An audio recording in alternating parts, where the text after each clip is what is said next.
The moment I heard the crash, my heart stopped. My little girl's dialysis machine, the one keeping her alive, lay shattered in pieces on our porch, and standing over it was her, Karen, the self-proclaimed queen of the HOA. She smirked like she'd just saved the neighborhood, her words slicing through the silence. Maybe now your ugly medical junk won't ruin our property values. For a second, I couldn't move. My daughter's weak voice trembled from inside. Dad, I can't breathe. That's when something inside me broke. Karen had no idea what she'd just done, no idea who she'd done it to. Because this time, her arrogance didn't just cross a neighbor. It crossed the wrong man, the one person who had the power to turn her perfect little world upside down. She destroyed my daughter's lifeline. Now, I'll destroy her pride. Hey, everyone, before we begin, I want you to tell me something. Which city are you watching this story from? Drop your city name in the comments below. I always love seeing how far our stories reach across the country. Globe showing Americas, and if you haven't already, hit that subscribe button right now, because the story you're about to hear will leave you speechless. This isn't just another HOA nightmare. This is about a father's love, a child's struggle, and one woman's unforgivable cruelty. It all started in a quiet, upper-class neighborhood, the kind where every lawn is perfect, every rule is written in stone, and the HOA thinks it runs the world. I moved there for peace for my disabled daughter, Lily. She was born with kidney failure, and every single day, her life depended on that small humming machine beside her bed, her dialysis unit. It wasn't just equipment, it was hope. We kept to ourselves, paid our dues, followed every rule. But then, Karen moved next door. The kind of neighbor who measured grass height with a ruler, reported children for laughing too loud, and smiled only when she was ruining someone's day. She hated that dialysis machine, called it an eyesore, said it violated community aesthetics. At first, I thought it was just petty talk. But I had no idea that her obsession with power would go so far, that she'd actually destroy something that meant the difference between life and death. So sit back, stay till the end, because this story, this revenge, isn't just about justice. It's about what happens when someone forgets that compassion is stronger than control. Now let's begin. For years, I believed that peace could be bought, that if I worked hard enough, earned enough, and moved my daughter to a quiet, respectable neighborhood, maybe the world would finally leave us alone. After all, Lily had been through more pain than any child deserved. Born with kidney failure, she'd spent half her life in hospitals, surrounded by machines, needles, and the constant ticking clock of medication schedules. When she smiled, it felt like the world paused for a second, like every storm in my life finally calmed down. Our new house sat at the end of Maplewood Drive, a neat row of pastel-painted homes, trimmed hedges, and mailbox numbers polished to a mirror shine. It was the kind of community where people waved at each other but meant none of it. Every week, the HOA sent reminders about things as ridiculous as matching garden colors or trash can lid etiquette. I never complained. All I wanted was stability. Inside our home, everything revolved around Lily's health. Her dialysis machine, a sleek white box with humming tubes, sat in her room like a guardian angel. Every morning before I left for work, I'd check her vitals, make sure her water intake was balanced, and whisper the same promise. Daddy's not going to let anything bad happen to you. That promise would soon be tested in ways I couldn't imagine. The first time Karen appeared at our door, she was smiling, that tight, plastic smile that never reached her eyes. She wore a floral blouse that screamed money and authority. "Hi there," she said, extending her manicured hand. "I'm Karen, the HOA president." I shook her hand, trying to stay polite. "Nice to meet you." "Oh, I know who you are," she interrupted. "The new family with all the equipment." I blinked. Equipment. She pointed toward the side of the house where the small backup generator sat, the one keeping Lily's dialysis running during power cuts. "That," she said sharply, "it's unsightly. Doesn't really fit our community aesthetic." I forced a smile. "It's a medical necessity." "My daughter," Karen raised a hand, cutting me off again. Yes, the little girl. "I read your application file. I'm just saying, maybe you could hide it behind something. A fence, perhaps." You understand, rules are rules. That was Karen's favorite phrase. Rules are rules. For weeks, she kept finding new reasons to stop by. Once, it was the color of our mailbox being slightly darker than HOA standard gray. Another time, it was about excess noise from the dialysis machine's gentle hum. Can you imagine? She claimed the sound disturbed her afternoon yoga sessions. At first, I tried reasoning with her. It's barely audible, I said. You can't even hear it from outside. Her lips curled. Oh, but I can feel it. It vibrates the air. Disrupts the peace. The irony was almost unbearable. She was the one disrupting the peace. Still, I stayed calm. Lily needed calm. Stress made her blood pressure spike. Every time I walked back inside after talking to Karen, I'd find Lily in her wheelchair by the window watching birds or coloring her sketchbook. She'd look up at me with that small, tired smile. Is she mad again, Dad? I'd sigh, kneeling beside her. Nothing to worry about, sweetheart. Some people just don't understand. But Karen didn't stop. She started filing petty complaints with the HOA board. Each letter arrived stamped with her signature, neat, self-righteous, dripping with entitlement. Violation of exterior equipment placement. Noise disturbance from mechanical device. Unapproved modifications to property. I appealed each one, attaching Lily's medical records, doctor's notes, and state health exemptions. Every time, the board overturned her complaint, and every time, she grew angrier. Then one morning, she showed up again, uninvited, standing at my door with a clipboard. I've decided to give you an official notice, she said. For what now? I asked, exhausted. For noncompliance, she replied coldly. You've refused to remove the medical device from public view. You'll start receiving fines if it's not moved by next week. I clench my jaw. Karen, that's my daughter's lifeline. You don't get to dictate where she can or can't survive. Her eyes narrowed. You can take her to a hospital if it's that serious. For a moment, the world went silent. My hands trembled not from fear, but from rage. Before I could respond, she gave a smug smirk and added, Some of us worked hard to make this a respectable neighborhood. Maybe you should remember that before bringing hospital junk into our community. That night, I couldn't sleep. I kept hearing the faint beeps of Lily's machine, the sound that told me she was still safe. I sat by her bed, watching her chest rise and fall, and whispered, She doesn't understand, baby. But I'll protect you. Always. The next day, I went to the HOA office myself. The other members were polite, almost embarrassed. One of them, an older man named Steve, leaned over and whispered, Between you and me, everyone knows Karen's out of line. She's been targeting people for years. Just keep everything documented. I nodded. I thought that was enough, that staying calm, staying lawful would protect us. But people like Karen, they mistake kindness for weakness. A few days later, Lily tried stepping outside for some sun. I was right beside her, pushing her wheelchair down the ramp I'd built on our porch. Karen was watering her roses next door. The moment she saw us, she froze, eyes narrowing at the sight of the portable dialysis machine attached to Lily's chair. What is that? She snapped. It's her portable unit, I said quietly. It helps filter her blood while she's outside. Karen scoffed. You're not turning this neighborhood into a clinic. Lily's smile faltered. She whispered, Did I do something wrong, Daddy? I shook my head, forcing a smile. No, sweetheart. You did nothing wrong. Karen marched up to us, waving her gardening gloves like a judge slamming a gavel. This is against HOA regulations. You can't have medical equipment displayed outdoors. I stared at her in disbelief. She's a child, Karen. She just wants sunlight. Then keep her inside, she snapped coldly before storming off. That was the day something changed inside me. It wasn't just frustration anymore. It was the realization that this woman wasn't just cruel. She was dangerous.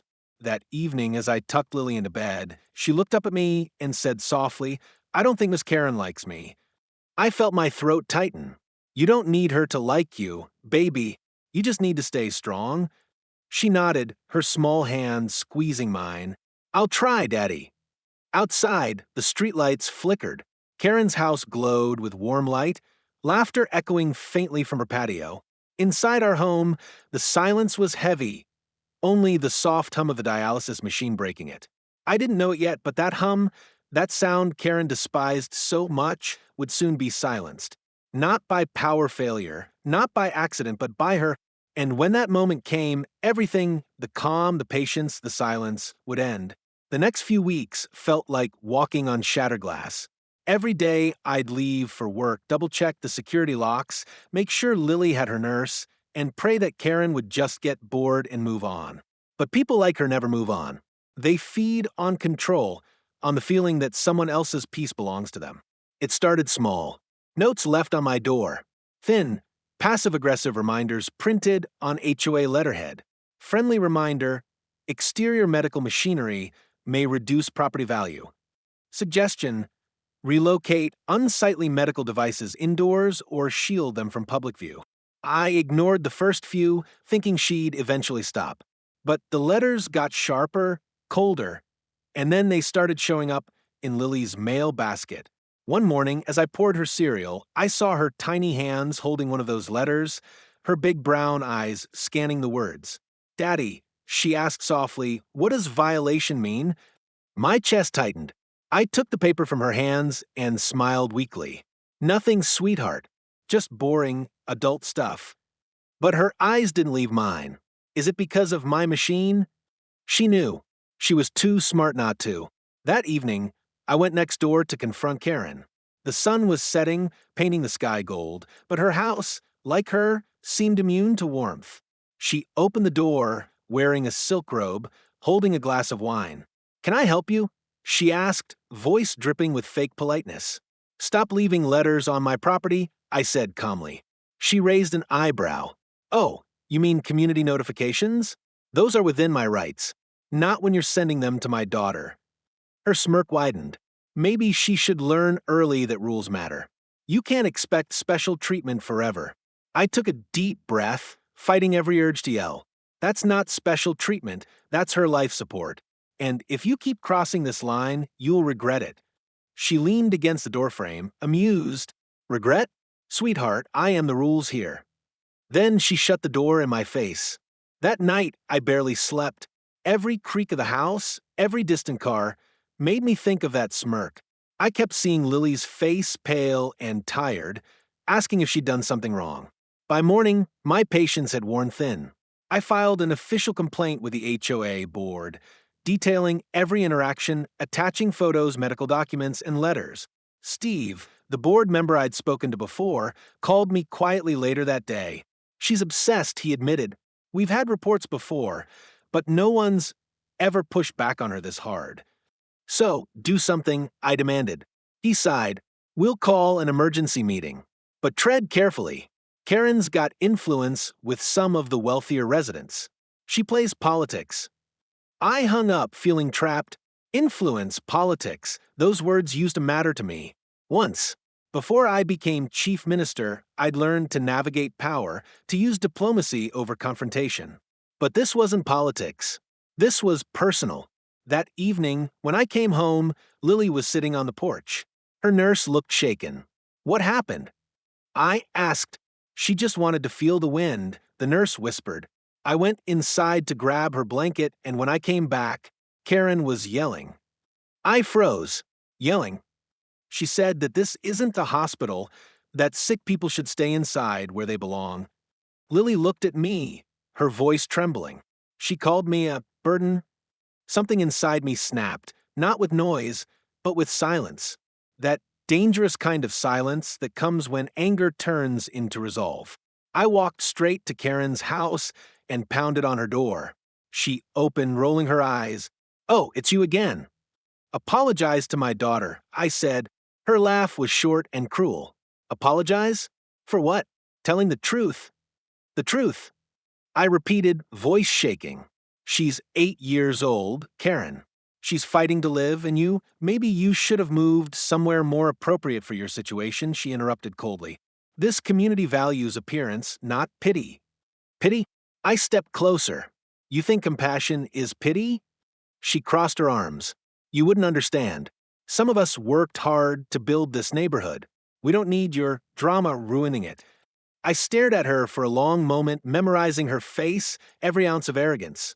One day, you're going to realize who you've been talking to, and when that day comes, you'll wish you'd shown a little decency. She smirked. Is that a threat? No, I said quietly. It's a promise. The HOA meeting came that weekend. I arrived late on purpose, hoping to avoid a scene. But when I entered, every chair turned. Karen was standing at the front, papers in hand, eyes gleaming like she was delivering a court verdict. Neighbors, she said in her performative tone, we must address an ongoing issue that threatens our community standards. A certain resident continues to display medical machinery visible from the street, despite repeated warnings. It's affecting our property values and our peace. Murmurs rippled through the room. Some nodded in agreement, others looked uncomfortable. I stood in the back, listening, watching her revel in the attention. Then I raised my hand. May I respond? Karen's lips tightened. Briefly, I stepped forward, holding Lily's doctor's note. This machine isn't decoration. It's not optional. It's the reason my daughter is still alive. You talk about peace, but peace doesn't mean silence. It means empathy. And if your idea of beauty is a world where sick children can't exist, then maybe this community isn't as respectable as you think. The room went silent. Some residents avoided my gaze. Others shifted uncomfortably. But Karen, she just smiled, the kind of smile that said, you'll pay for this. When the meeting ended, she brushed past me, whispering, you made me look bad. Big mistake. For a few days after that, things seemed quiet. Too quiet. No letters. No confrontations. No sideways glances. Even the air felt lighter. I thought maybe, just maybe, it was over. Then came the afternoon that changed everything. I'd left for the city to pick up Lily's new prescription. The nurse was inside with her, reading stories. The security cameras were running, the gate was locked. Nothing felt wrong. Until my phone buzzed, a notification from my home security app. Motion detected. When I opened the feed, I froze. There she was, Karen, walking straight into my yard. No hesitation. No fear. She carried something metallic, long and heavy. The video cut out for a few seconds, interference. When it came back, all I saw was debris. Plastic shards. Tubes hanging loose. Water pooling on the ground. My heart stopped. Karen had done it. She'd actually destroyed the dialysis machine. I dropped everything and drove home like a madman, every red light blurring past, every second stretching into eternity. By the time I reached the house, I could hear the siren. Not from police, but from the backup alarm of the dialysis system. And from inside, I heard the faint, desperate cry of my daughter, Dad, I can't breathe. That was the moment my world split in half. The storm had arrived, and this time, I wasn't going to hide from it. The moment I stepped out of the car, everything felt wrong, too still, too heavy, too quiet. The kind of silence that wraps around your throat before chaos screams its name. My shoes crunched on the driveway gravel as I ran toward the porch. The first thing I saw was the twisted metal and shattered tubing of Lily's dialysis machine, the same one that had cost more than my first car, the same one that had kept my baby alive for years. Now it was in ruins, lying in a pool of sterile water and broken hope. The front door swung open before I reached it. The nurse came running out, tears streaking her cheeks. She can't breathe properly. The machine, it's not working. I didn't even answer. I sprinted past her, up the stairs, and into Lily's room. The sight stopped my heart cold. She was sitting on the bed, gasping, her tiny hands clutching her stomach, her skin pale and damp. The backup unit beside her blinked red, system failure. I dropped to my knees beside her. It's okay, baby. Daddy's here. Just breathe. Please breathe. Her eyes fluttered open, glassy and weak. It's gone, Daddy. My voice broke. I'm going to fix it. I promise. Just hold on. But deep down, I already knew. There was no fixing that machine, not now. It had been ripped open, its main filter smashed. Karen hadn't just vandalized property, she had destroyed life support. The nurse fumbled for the phone, calling emergency services while I tried to stabilize Lily manually, pressing her oxygen mask tighter, checking her pulse, whispering prayers between sobs. Minutes later, the wail of an ambulance filled the air. Paramedics rushed in, efficient but tense. I could see it in their faces, the quiet dread of professionals who know the odds. They lifted her onto a stretcher, attaching portable support lines, shouting vitals to one another. I followed them to the ambulance, numb, my body running on instinct alone. The doors slammed shut, and as we sped down the street, sirens howling, I caught one last glimpse through the rear window, Karen, standing on her porch, smiling. That smile lit a fire I didn't know I still had. At the hospital, the doctors fought for hours. I stood outside the ICU glass, watching tubes snake from my daughter's body like white veins of desperation. Every beep of the monitor was a reminder of how fragile she'd become and how easily one woman's cruelty had brought her to this. When the doctor finally stepped out, his face was grave. "She's stable for now," he said quietly. "But without her machine, she's at risk. We'll keep her here for observation. You'll need a replacement unit immediately." I nodded, my voice gone. Do whatever it takes. Money's not an issue, but money couldn't buy back her peace. When I stepped outside the hospital, the night air hit like a slap. I called my security team. "Pull the footage from every camera around my house," I ordered. "I want her face, her actions, every second she was on my property." Within an hour, I had it crystal clear. Karen marching into my yard, swinging a crowbar, smashing the machine while humming to herself like it was yard work. Then she turned toward the camera, brushed off her hands, and walked away. No hesitation, no remorse. I stared at the screen, shaking, until my reflection blurred with tears. Then something inside me shifted. The man who'd tried to be patient, understanding, diplomatic, he died right there. What replaced him wasn't rage. It was clarity. For years, I'd built my career on restraint. As chief minister, I'd negotiated peace between rival councils, brokered billion-dollar deals, resolved political crises without raising my voice. But this wasn't about politics. This was about justice. And justice, this time, was personal. The next morning, the story began to spread. One of the neighbors had recorded part of the destruction from across the street and uploaded it online. Within hours, it hit 100,000 views. HOA, woman destroys disabled child's medical equipment. The comments were a flood of outrage. People demanded her arrest. Others doxed her name. But Karen? She doubled down. That afternoon, she called a neighborhood meeting an emergency HOA session. Even as my daughter lay in the hospital, she wanted to defend her actions. I arrived late, deliberately. When I entered the room, the chatter died instantly. Karen stood at the front, looking composed, her tone sweet but venomous. "I know emotions are high," she began, "but let's not forget, our community has rules. That machine violated HOA regulations. It was a safety hazard. I did what was necessary to maintain our standards." Someone in the crowd gasped. Another whispered, "Is she insane?" She kept going. "We can't let emotions cloud judgment. Everyone deserves fair treatment, but fairness means following the rules." I stepped forward then, my voice cold. "You call destroying a child's medical lifeline fairness?" She turned, eyes narrowing when she saw me. "I didn't know you'd be joining us. Shouldn't you be at the hospital? You should be in handcuffs." Her smirk faltered for the first time. "Excuse me. You trespassed on my property. You destroyed life-saving equipment. You put my daughter in critical condition. And you did it while smiling at the camera." The murmurs turned into outrage. Phones lit up. People started whispering, recording, taking pictures. Karen tried to regain control. "You can't threaten me. The HOA." I cut her off. "You're finished, Karen. Do you even know who I am?" Her voice trembled for the first time. I'm chief minister of the state." The room went dead silent. Karen's jaw dropped.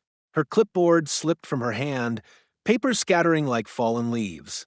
I stepped closer, every word measured, deliberate. "You've broken more than just rules, Karen.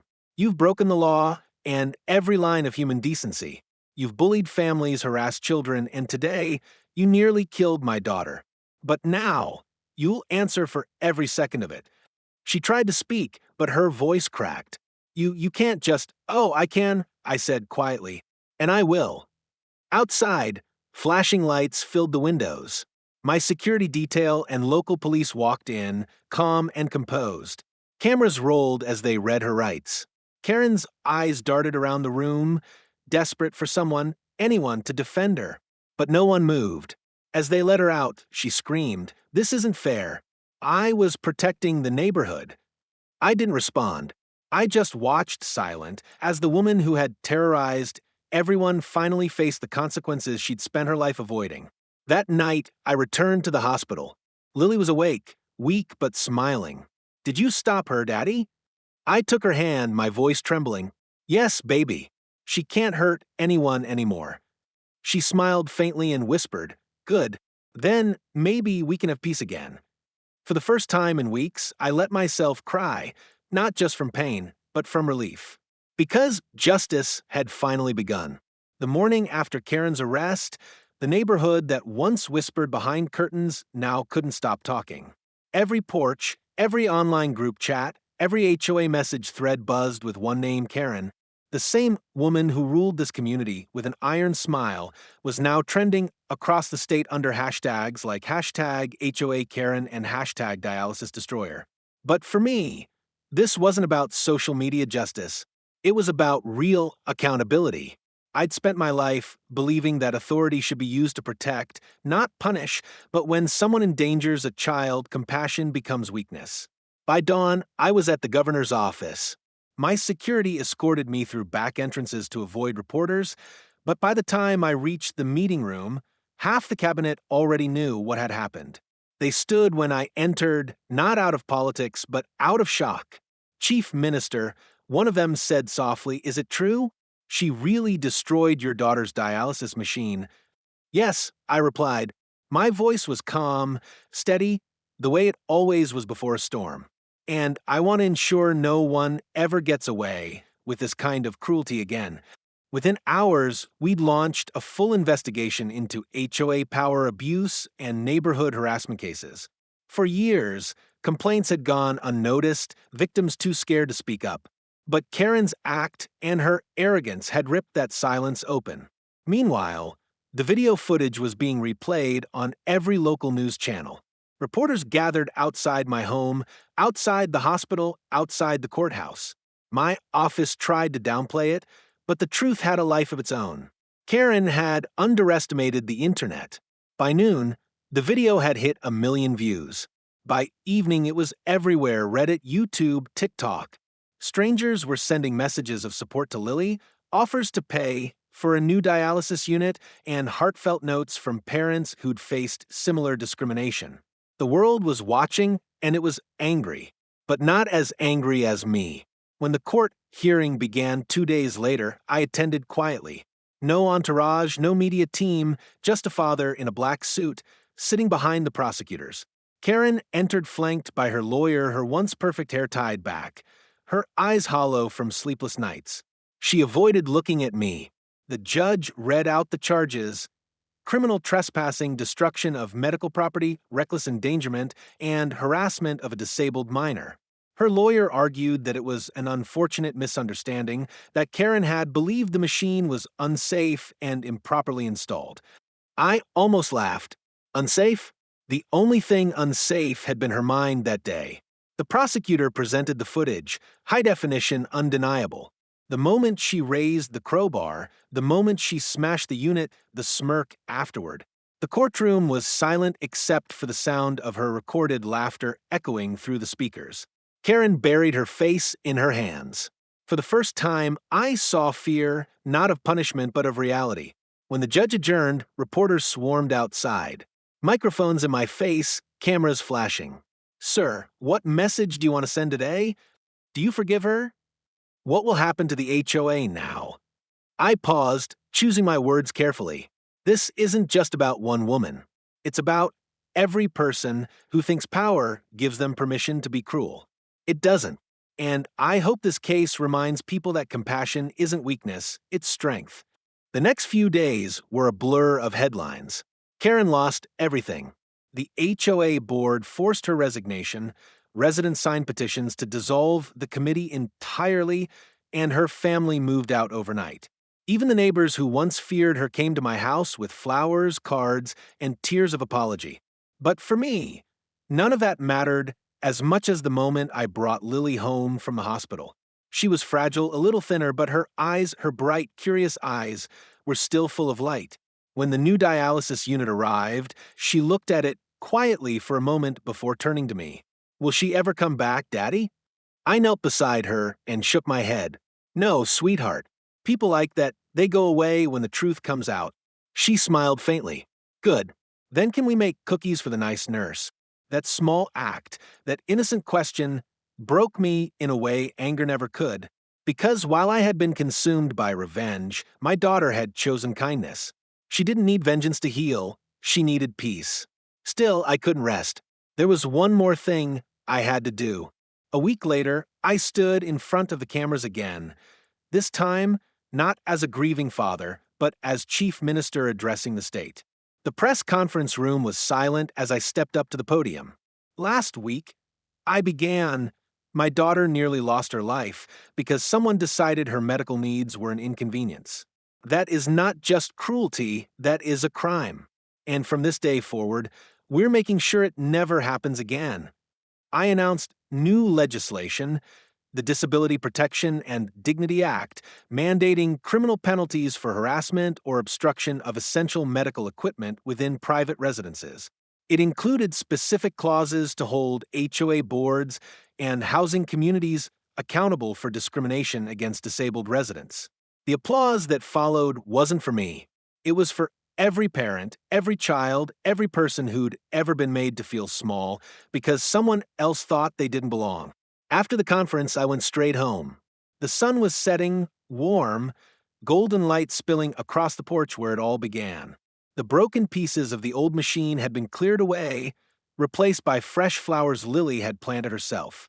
She was sitting there, wrapped in a blanket, her sketchbook, on her lap. She looked up as I approached. "You look tired, Daddy." I laughed softly. "Maybe a little." "Did you win?" I smiled. "We both did, sweetheart. We both did." She drew a small heart on her paper and held it up. "Then can we stop fighting now?" I nodded, crouching beside her. "Yes, baby. No more fighting." She leaned against me, her head on my shoulder as the last light faded into dusk. And for the first time in what felt like forever, there was silence again. But this time, it wasn't the silence of fear. It was peace. When justice finally came, it didn't arrive with sirens or shouting. It came quietly through the sound of a gavel striking wood, the clean, sharp echo of finality. Karen stood before the court, her once perfect posture wilted under the weight of judgment. The woman who once strutted through HOA meetings like a queen now trembled like a child lost in a storm. The judge's voice was calm but firm as he read the verdict aloud. Guilty of criminal trespassing. Guilty of destruction of private medical property. Guilty of harassment of a disabled minor. Sentenced to 1 year in county custody and ordered to pay full restitution for damages. Karen didn't look at anyone. Her hands shook as the officers stepped forward. The courtroom was silent, not out of pity, but out of disbelief that the woman who thought she ruled everyone had finally been ruled by justice. Outside, cameras flashed like lightning. Journalists shouted her name, demanding comments, but she kept her head down. The same neighbors she once humiliated now turned away.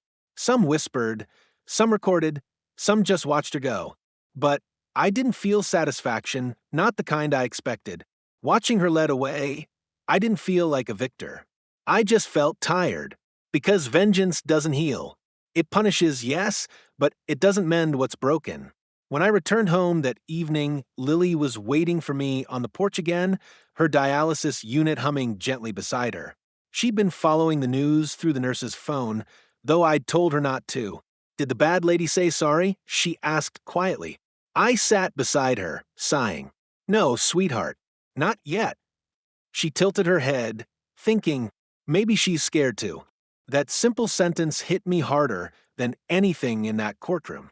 My daughter, The same child who'd nearly lost her life because of Karen's cruelty still believed in forgiveness. The next day, something unexpected happened. Karen's lawyer reached out through my office. She wanted to meet. My advisors advised against it, but I agreed. Not for revenge, for closure. We met in a small, quiet conference room inside the detention facility.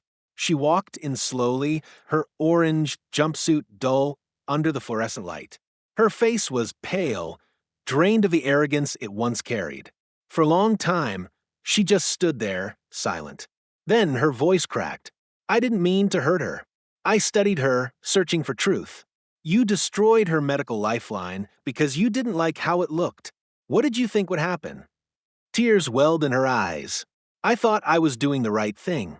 The HOA rules, the rules? I interrupted sharply. Rules don't exist to strip people of dignity, Karen.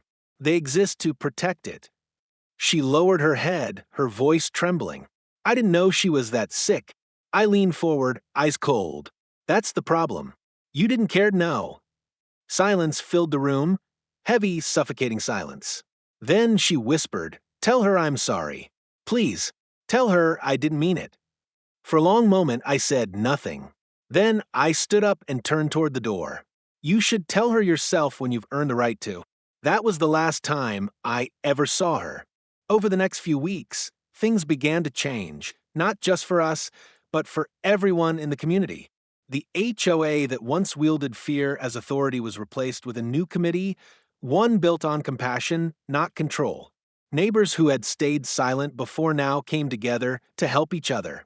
They raised money for disabled residents, created community medical awareness drives, and even established a local fund in Lily's name, the Lily Hope Foundation, to support children in need of at-home care. Lily's story became a symbol. Schools invited her to speak. News outlets shared her smile. People from around the country sent letters, not of pity, but of admiration. She had survived hate and answered it with kindness. One evening, as the sun dipped low and painted the sky in gold and lavender, I sat with her in our backyard. She was sketching again, drawing a small figure under a big tree, with sunlight breaking through the leaves. "What's that?" I asked. She smiled. "It's Miss Karen." "And me." I raised an eyebrow. "You drew her?" She nodded. I made her smile this time. Because maybe one day she'll be better. My throat tightened. I reached over, ruffling her hair gently. "You've got a big heart, kiddo." She looked up at me and said, "You told me once, Daddy, that power means being kind even when people don't deserve it." And in that moment, I realized she'd understood everything I'd forgotten. I had power, position, and influence. But she had something greater, forgiveness.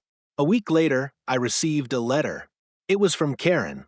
No cameras, no lawyers, just her handwriting on plain paper. "I watched the news about the new law you passed. I saw your daughter's smile. I'll never forgive myself for what I did, but maybe someday she will. I wanted to say thank you for not ruining me when you could have." I folded the letter quietly, staring at the ink. There were no excuses, no pleas, just remorse. Maybe real this time. I didn't reply. I didn't need to. Some chapters close better in silence. That night, I tucked Lily into bed. She looked peaceful, her breathing steady, her machine whispering softly beside her. As I turned off the lights, she murmured, "Daddy?" "Yes, sweetheart." "Did the bad lady say sorry yet?" I smiled faintly. "Yes, baby."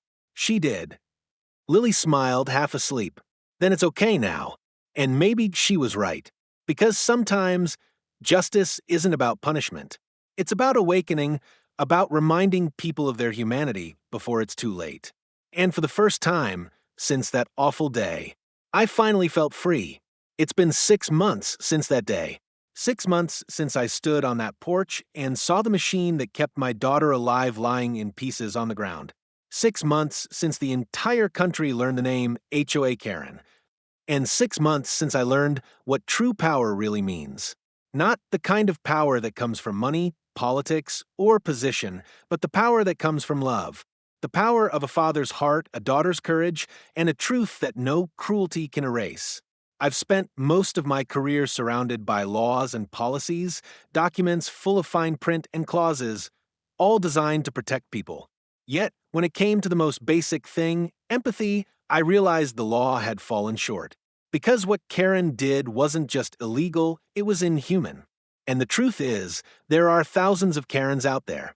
They might not swing crowbars or destroy medical machines, but they destroy something far worse every day: dignity. They humiliate the weak. They look down on the disabled. They whisper judgment behind smiles. They make people feel small, different, unwanted. And each time they do it, the world loses a little more kindness. But my daughter, my fragile, brave little girl, taught me something I'll never forget. That forgiveness can rebuild what hatred tries to destroy. The law we passed, the Disability Protection and Dignity Act, has already helped families across the state. People who were once silenced by fear are now coming forward with their stories. HOAs are being retrained. Communities are being restructured. For the first time in a long time, I see neighbors standing with one another, not against one another. Yet, even with all this progress, the memory still lingers: the sound of that crash, the look on my daughter's face, and the haunting question: how far will people go when they forget their humanity? Sometimes at night, when Lily's asleep, I walk past her room and just stand there, listening to the steady rhythm of her dialysis machine. That quiet hum, the one Karen once called annoying, is the most beautiful sound in the world to me now, because it means my daughter is still here. It means hate didn't win. And you know what's ironic? That same noise she despised has become the heartbeat of our home, a reminder that compassion is louder than cruelty. One evening, while I was tucking Lily in, she asked me something that stopped me cold. "Daddy," she said softly, "why do people hate what they don't understand?" I didn't have an answer. Because deep down, I think we all forget sometimes. Forget that every person we meet is fighting a battle we can't see. Forget that strength doesn't always look like muscles and smiles. Sometimes, it looks like a little girl hooked up to a humming machine who still finds reasons to laugh. I kissed her forehead and said, "People fear what they don't know, sweetheart. But one person's courage can teach them." And that's what she's done, taught people. Not through speeches, not through laws, but through living, through surviving. Now, as I share this story with you, yes, you watching this video right now, I want you to think about your own neighborhood, your own street, the people who live beside you. Would you speak up if you saw someone being treated unfairly? Would you protect someone who couldn't protect themselves? Because injustice doesn't always come wearing a uniform or holding a weapon. Sometimes it wears a smile and carries a clipboard. If this story moved you, don't just scroll past. Let it remind you that silence helps the oppressor, never the victim. Speak when it's uncomfortable. Stand tall when others stay seated. Be the person who says, "Enough." You see, when Karen destroyed that machine, she thought she was destroying our peace. But she only exposed the truth that kindness isn't weakness and empathy isn't negotiable. Now, whenever I walk through our neighborhood, I see something new. The same people who once avoided my daughter now greet her with warmth. Kids wave from across the street. The HOA garden, the one Karen used to guard like a fortress, now has a small sign planted in the soil. It reads, "In memory of compassion," dedicated to Lily, who reminded us what community means. I stop there often, looking at that sign. The flowers around it bloom brighter than anywhere else in the neighborhood. Maybe it's the sunlight. Maybe it's something more. Karen still writes, occasionally from prison. She sends short notes, apologies, reflections. She's enrolled in a rehabilitation program, counseling sessions. Sometimes I read her letters. Sometimes I don't. But the last one she sent ended with a line that stuck with me: "Your daughter saved me more than the court ever could." And maybe she's right. Maybe forgiveness really does save us all, one person at a time. I tell you this not to glorify pain, but to remind you of something simple. You don't need to be powerful to make a difference. You just need to care. So, if you're watching this, wherever you are, whatever city or country, I want you to take one small step today. Smile at someone you'd usually ignore. Help a neighbor struggling. Defend someone being mistreated. Because every act of kindness echoes farther than you can imagine. And for those who've ever been on the receiving end of cruelty, remember this: you are not powerless. You are not invisible. You are not less. The same world that hurt you can one day hear you. All it takes is one voice, yours. As for me, I'll keep fighting, not as a chief minister, not as a politician, but as a father. Because the truest measure of leadership isn't how many people you command, but how many hearts you protect. Before I end, I want to speak directly to every viewer who's still here. You, sitting there listening to my voice, if the story touched you, share it. Not for fame, not for sympathy, but to remind the world that compassion still matters. Leave a comment below, tell me where you're watching from, and tell me one thing you'll do to make your community kinder. Because change doesn't start with governments. It starts with you. And if you've ever doubted that a single story can make a difference, remember mine. Remember Lily. Remember the sound of that machine humming steadily through the night, defying every ounce of hate that tried to silence it. This story began with destruction, but it ends with hope. Because in the end, kindness always wins. And that's where today's story ends. But maybe it's where something new begins. Broken heart, flexed biceps, if the story made you feel something, anger, sadness, hope, don't let it fade when you scroll away. Tell me in the comments which city you're watching from and what you would have done if this happened in your neighborhood. Your voice matters here. Because stories like this aren't just entertainment, they're reminders that kindness still exists, and it starts with us. Before you go, hit that subscribe button so you don't miss the next unbelievable true story that will leave your heart racing and your mind spinning. Bell, and if you believe justice should always have a voice, share this video, because sometimes the smallest click can spread the biggest truth. I'm your host, and this was another story you'll never forget. See you in the next one.